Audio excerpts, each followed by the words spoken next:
என் லைஃப்பில் இந்த மாதிரி ஒரு பெயின்ஃபுல்லான ஒரு சுச்சுவேஷனை நான் ஃபேஸ் பண்ணதே கிடையாது. மனசு முழுக்க வலி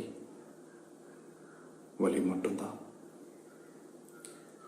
இந்த சுற்றுப்பயணத்தில் என்னென்ன மக்கள் பார்க்க வராங்க, அதுக்கு ஒரே ஒரு காரணம் தான், அவங்க என் மேலே வச்சிருக்கிற அன்பும் பாசம்.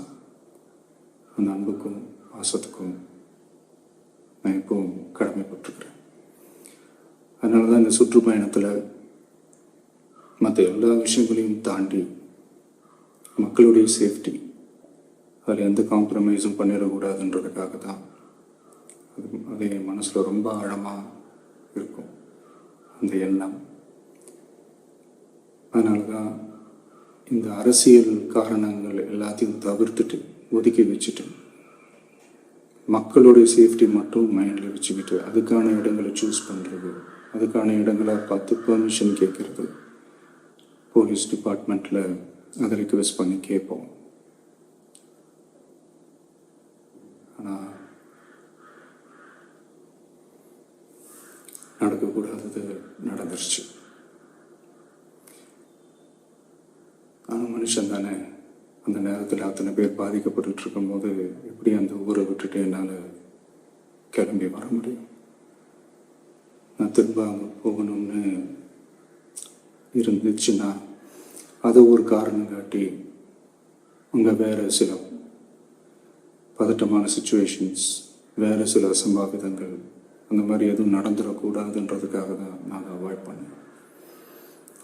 இந்த நேரத்தில் சொந்தங்களை இழந்து தவிக்கிற அத்தனை குடும்பங்களுக்கும் என்னுடைய ஆழ்ந்த இரங்கலை தெரிவிச்சுக்கிறேன். எனக்கு தெரியும், என்ன சொன்னாலும் இது ஈடேயாகாதுன்னு எனக்கு தெரியும். ஹாஸ்பிட்டலில் ட்ரீட் பண்ணிகிட்ருக்கிற எல்லாருமே சீக்கிரமாக க்யூர் ஆகி வரணுன்றதை இந்த நேரத்தில் நான் வேண்டிக்கிறேன். கூடிய சீக்கிரமே உங்கள் எல்லாரையும் நான் சந்திக்கிறேன். இந்த நேரத்தில் எங்களுடைய வலிகளை, எங்களுடைய நிலைமையை புரிஞ்சுக்கிட்டு எங்களுக்காக பேசின அரசியல் கட்சிகளை சார்ந்த நண்பர்கள், தலைவர்கள் அனைவருக்கும் என்னுடைய நன்றியை தெரிவிச்சுக்கிறேன். கிட்டத்தட்ட ஒரு 5 மாவட்டத்துக்கு பிரச்சாரத்துக்கு போனோம். இந்த மாதிரி எதுவுமே நடக்கல. ஆனால் கரூரில் மட்டும் ஏன் எப்படி நடக்குது, எப்படி நடக்குது? மக்களுக்கு எல்லா உண்மையும் தெரியும். மக்கள் எல்லாத்தையும் பார்த்துக்கிட்டு இருக்கிறாங்க.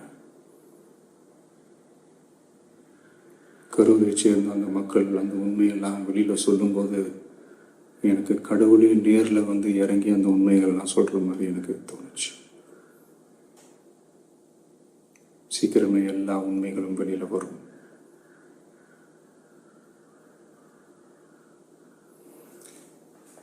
எங்களுக்கு தரப்பட்ட இடத்துல நாங்கள் போய் அந்த ஸ்பாட்டில் நின்று நாங்கள் பேசிட்டு வந்தோம். அதை தாண்டி எந்த தவறும் எங்கள் சைடில் நாங்கள் எதுவுமே செய்யலை. பட் இருந்தாலும் எங்கள் கட்சியை சேர்ந்த நிர்வாகிகள், தோழர்கள் மேலே எஃப்ஐஆர், அது மட்டும் இல்லை சோஷியல் மீடியாவை சேர்ந்த நண்பர்கள், தோழர்கள், அவங்க மேலே எஃப்ஐஆர்லாம் போட்டு இப்போ பிடிச்சிக்கிட்டு இருக்கிறாங்க.